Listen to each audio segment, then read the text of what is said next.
YouTube vinyl community, YouTube CD community, Weezer fans, random people on the internet. My name is Giggens. Hey guys. And today we're going to talk about Weezer's 1997 EP, The Good Life Australian EP. Includes bonus tracks EP. So here's a better close-up of the album cover. The reason why I'm talking about this, one, because I like talking about random things on my channel because it's fun, and two, because apparently this is highly sought after. I didn't really know that, but it's a fun EP and a fun snapshot into a time where the band was not doing so hot in the charts. This was released, Good Life was chosen as a single to follow up El Scorcho because no one was buying Pinkerton. Sales were really dragging. And so Geffen was like, quick, put out a single, The Good Life. And people were like, nah, we don't know if we like that. We like No Doubt now. We like fun music because it's the 90s. And so it just didn't sell. Pinkerton at the time just did not sell. It didn't resonate with anybody. There was no Buddy Holly. There was no Sweater Song. There was no, cool, fun, Happy Days video. It was like a really sad, heavy album, which, years later would become one of their most influential and groundbreaking works and regarded as the best thing they ever did, probably, by most fans. So this was put out as a single in America with just The Good Life, Waiting on You, and I Just Threw Out the Love of My Dreams as the single. In Australia, they added two bonus tracks, which are The Good Life Acoustic and Pink Triangle Acoustic from Shorecrest High School. A high school won the chance to have Weezer play at their lunch schedule. So as you were eating your chicken patty, you could look up and see Brian Bell singing to you. So that's pretty cool. Anyways, this came out to try to make some sales happen. That's a x-ray of Rivers' leg. In 1995, he had a leg surgery to lengthen one of his legs to match his other leg so he could play soccer better and walk better. And he had a very awful and painful recovery, which resulted in most of the songs becoming the Pinkerton songs. So a little bit of backstory to lead up to Pinkerton, but without going into a Pinkerton review, because that'll be later. The origins of Pinkerton started with a space opera concept called Songs from the Black Hole, which was going to be about these people on this ship and this love triangle and going through life in outer space while you're a cadet in this space academy and this whole back and forth. And some of those songs ended up becoming Pinkerton songs, and some of them became B-sides, and some of them just didn't come out at all. So two of the songs on here actually are from that. Just Throughout the Love of My Dreams and Waiting on You. But The Good Life. Let's start off with this song. So when El Scorcho came out as the single, if you've heard El Scorcho, yeah, it's a great song, but it's not a radio song. It's bizarre. Like, it's got this weird vibe, this weird time. I guess it's in 4/4, but it's a very unusual track, and it's extremely raw. The whole album is very raw and underproduced, which is its charm and the reason why it sounds amazing, because there's so much heart and garage band ethics into it that it sounds unlike anything else they ever did. I think the closest they came to that was probably the drum sound on Maladroit, or maybe some of the guitars there, but they've never come close to sounding like this ever again. So they put out The Good Life, and to try to capitalize, or not capitalize, but try to catch up with some sales, because El Scorcho wasn't doing anything, and Geffen was like, we need to sell some Weezer albums here, like, what's going on? So they put out The Good Life. While it's got some poppy elements to it, it's not exactly another radio-friendly song. Its lyrics aren't necessarily super relatable, and the chorus is, while catchy, just sort of strange. It's not an instantly radio-ready song. It's hard to contextualize and explain that. Like, in the mid-90s, like, yeah, there were still a lot of heavy bands out there putting out some really solid music, and some of it being kind of depressing, like, harder stuff, but there was a lot of happy music too. Like I mentioned No Doubt before, like, which they ended up touring with. That was a big sound in the 90s. Like, that was a huge sound. And so to have an album come out with songs about being tired of sex, or just troubled relationships and apologizing to your mom, like, that was a really big risk for the guys to take. And eventually Rivers felt embarrassed by this album, and like I've said in a different video, for years they avoided this album because it was painful for them to think about it. But They put out The Good Life as a single. Hardcore Weezer fans bought it, but the overall general public didn't watch it. Didn't get it. The video that came out for it was equally as awkward, with this weird like 3-shot thing happening throughout at the same time, which was kind of bizarre. Um, Great song, but it doesn't. For me, it doesn't scream ready for radio. The next track on here, "Waiting on You," was a song that started with "Songs from the Black Hole," written from the character's point of view of Maria, and so it was from her point of view, being late.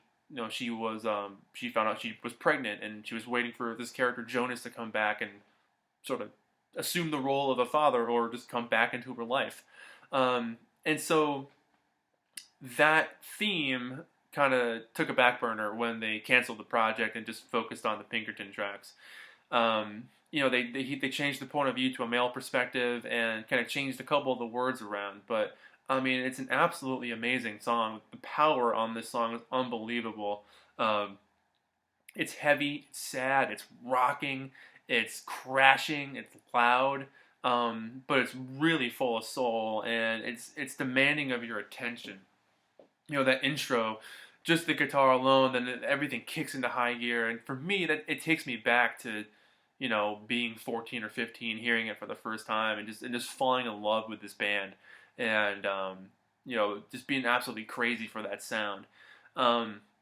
Hearing this version compared to Maria's version, it's different, because I've recently been more used to Maria's version. There was a tribute band version of that album that was made, of Songs from the Black Hole, and so I got used to that tribute band version from her point of view. I play M1 the Robot on that. You should check it out. It's called Operation Space Opera. And so anyway, they dropped the female point of view and did it as a dude point of view and put it out as a single.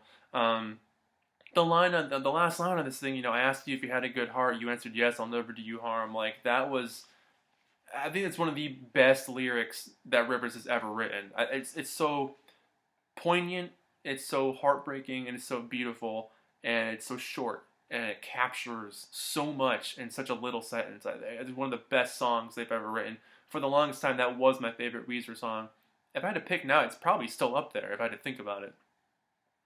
I just threw out "The Love of My Dreams" as another track from Songs of the Black Hole that was never actually recorded during that time, I believe. It may have been demoed, but never officially done.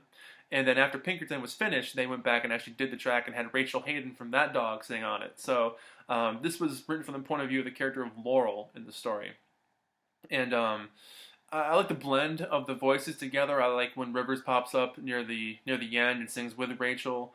I really enjoyed that. I love the Moog on this thing, the Moog synthesizer solo. It's classic mid-90s Weezer. It's loud again, but it's got a lot of fun energy to it. Great song. And then you get the 2 live tracks. You get The Good Life and Pink Triangle, both recorded at Shorecrest High during lunch. So like I said, you get to sit there, eat your lunch, and watch Weezer. So Brian Bell introduces both tracks. He says, "Hey, this is our new single, The Good Life," and they play it. Rivers messes up the words a little bit, but the crowd absolutely eats this song up. They love it, which is so cool to hear them dig this song, because it just didn't do so well in the charts. But it's great to hear people absolutely love it. And when they both sing, "I want to go back," like that big ending is so cool. "I'm a pig, I'm a dog," and someone goes "woof woof" in the background. I thought that was clever. It's probably Matt. Yeah, great version of that track. And then it ends with Pink Triangle, another Pinkerton song, which Brian introduces, and the crowd just erupts over the word lesbian, because I guess when you're 15, that's hilarious, and so everyone just dies over that one multiple times. Overall, I think this is a great snapshot into a band that was had just put out the most personal record probably of the 90s. I'm just going to put that out. Well, no, there's a couple others out there that are pretty personal, now that I'm thinking about it, like Fiona Apple's first album.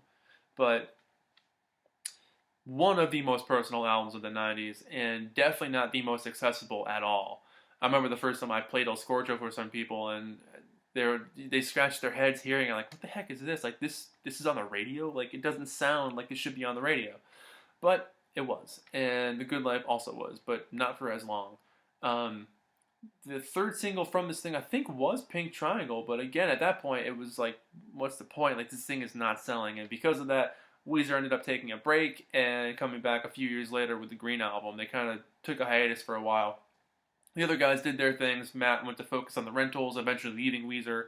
And Brian had the Space Twins at the time, and Pat started the Special Goodness. So like everybody was doing their own thing. Rivers went back to Boston, and went back to school, and he was doing a different band up there.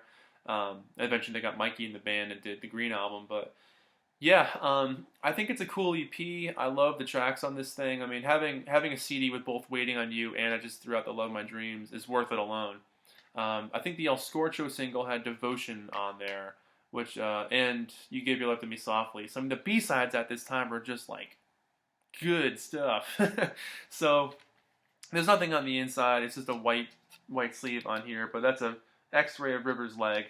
And yeah, remember CD singles? They just don't make these anymore. But yeah, that's it. Really quick video. I just wanted to talk about this. I think it's a cool piece of Weezer history and something interesting in their discography. So yeah, Weezer, The Good Life, Australian EP, includes bonus tracks. My name is Giggens. This has been Album Reviews. This has been EP Reviews. I take it back. This has been CD single EP Reviews with me, Giggens, and Weezer, The Good Life. Thank you guys so much for watching. Yeah, let me know what you think of it. What are your favorite Weezer B-sides? I'll see you in the next video. Thanks, guys. Bye.